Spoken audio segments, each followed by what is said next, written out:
birthday. Alam ko, lahat kang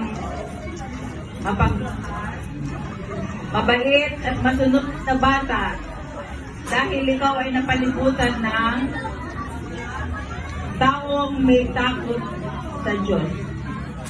Birthday and be good child always. Alright, so thank you so much kay Mami La Evelyn. Alright, next naman natin, please welcome ni Annalyn. Where's Annalyn?